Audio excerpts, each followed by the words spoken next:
Next हमारा topic है haemolytic bacteria. Alpha haemolytic होते हैं और बीटा हेमोलिटिक होते हैं।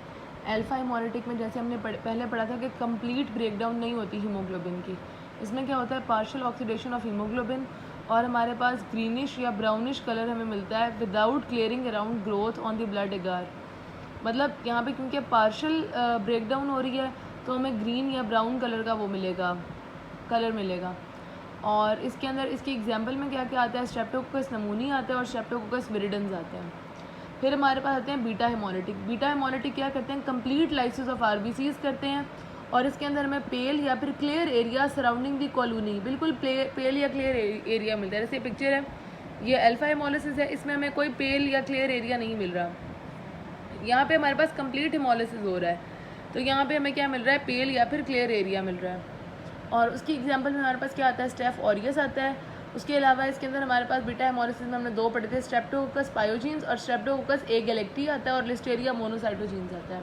ये एग्जांपल इसकी याद रखनी इंपॉर्टेंट है।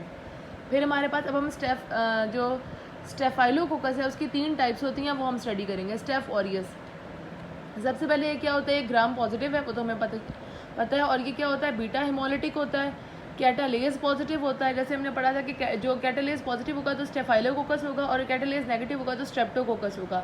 कोएगुलेज पॉजिटिव होता है, कोएगुलेज टेस्टिस की दूसरी टाइप से डिफ्रेंशिएट करता है, किससे, एपिडर्माइडस और सेप्रोफिटिकस से डिफ्रेंशिएट करता है। और ये हमेशा क्लस्टर्स की फॉर्म में होता है। जैसे हमने स्ट्रेप्टोकोकस पढ़ा था वो चेन्स की फॉर्म में होता है। और इसका जो हमारे पास विरुलेंस फैक्टर है जो इन्फेक्शन करवाएगा वो ये ऑरियस है, ए से ऑरियस, और ए से हमारे पास क्या है, प्रोटीन ए है। प्रोटीन ए इसका विरुलेंस फैक्टर है और ये प्रोटीन ए करती क्या है, ये जाके एफसी रीजन ऑफ एंटीबॉडीज़ के साथ जाके बाइंड कर जाती है। जो इस रीजन ने किसके साथ बाइंड होना होता है, न्यूट्रोफिल्स के साथ, मैक्रोफेजिस के साथ, और फिर फेगोसाइटोसिस होना होता है। जब ये जाके उनके साथ बाइंड कर जाएगी तो वो फेगोसाइटोसिस को प्रिवेंट करेंगी और इस तरह ये प्रोटीन ए इसका क्या है, विरुलेंस फैक्टर है, inhibiting the complement activation and phagocytosis. ठीक है, ये कहाँ कहाँ पे पाया जाता है, ये हमारी स्किन में होता है, हमारे नेयर्स में होता है, मतलब नाक, कान, एक्जिला और ग्रोइन में होता है। अब इसकी कॉजेज़ क्या हैं, सबसे पहले इन्फ्लेमेटरी डिजीज़। अब ये मतलब ये हमारे पास क्या क्या चीज़ें करवाता है, ये इन्फ्लेमेटरी डिजीज़ करवाता है।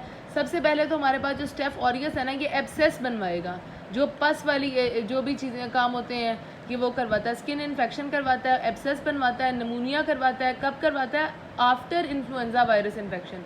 पहले वायरल होगा, उसके बाद सुपर इम्पोज्ड बैक्टीरियल इन्फेक्शन कौन करवाएगा, स्टेफ ऑरियस करवाएगा।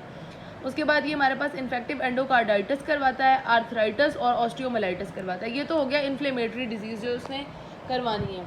उसके अलावा वो जब टॉक्सिन प्रोड्यूस करके क्या क्या चीज़ें करवाता है, टॉक्सिन मीडिएटेड, इसके अंदर हमारे पास 3 चीज़ें आती हैं। सबसे पहले हमारे पास है टॉक्सिन शॉक सिंड्रोम। इसके 3 तरह के टॉक्सिन्स पैदा करता है, टॉक्सिक शॉक सिंड्रोम टॉक्सिन, और स्कारलेट स्किन सिंड्रोम का जो टॉक्सिन होता है उसका नाम होता है एक्सफोलिएटिव टॉक्सिन, और एक हमारे पास जो फूड पॉइजनिंग करवाता है वो करवाता है एंटीरोटॉक्सिन की मदद से। तो 3 तरह के टॉक्सिन ये पैदा करता है। अब टॉक्सिक शॉक सिंड्रोम वाला टॉक्सिन है, फिर जो एक्सफोलिएटिव जैसे हम स्किन के ऊपर यूज़ करते हैं तो ये स्कारलेट स्किन सिंड्रोम करवाएगा। उसके बाद आता है methicillin resistant staph aureus. Methicillin क्या है, ये एक एंटीबायोटिक है। अब जो बहुत सारी जो स्टेफ ऑरियस होता है वो क्या करता है, इस एंटीबायोटिक के खिलाफ भी रेजिस्टेंस अपने अंदर पैदा कर लेता है। तो स्टेफ ऑरियस का जो ये वाला स्ट्रेन है मेथिसिलिन रेजिस्टेंस वाला, ये क्या करवाता है, cause of health care associated and community acquired infection करवाता है। Resistance due to altered penicillin binding protein.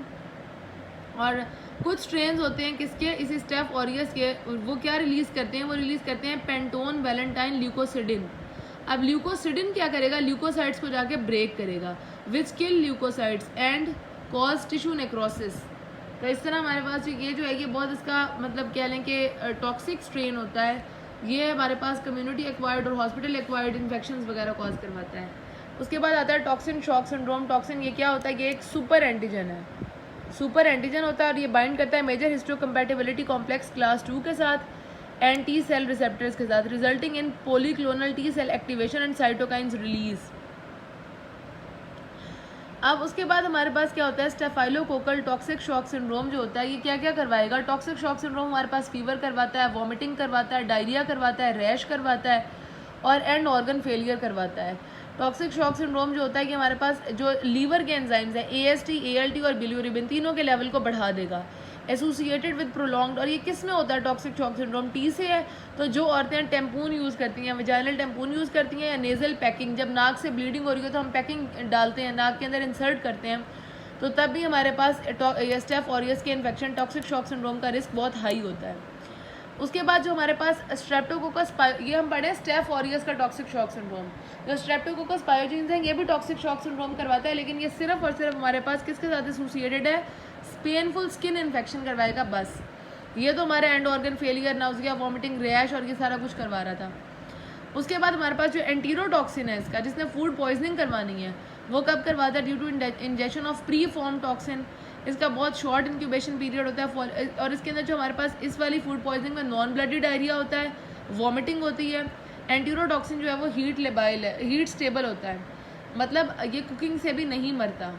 और स्टेफ ऑरियस जो है वो हमें पता है कि कोएगुलेज पॉजिटिव होता है। तो कोएगुलेज का काम क्या होता है? फिब्रिनोजन को फिब्रिन में कन्वर्ट करना। तो ये क्या करेगी? Form fibrin clot around itself. Next हमारे पास टाइप है इसकी एपिडर्माइडस। एपिडर्माइडस नाम से ज़ाहिर हो रहा है कहाँ पे पाया जाता है? हमारी स्किन पे पाया जाता है।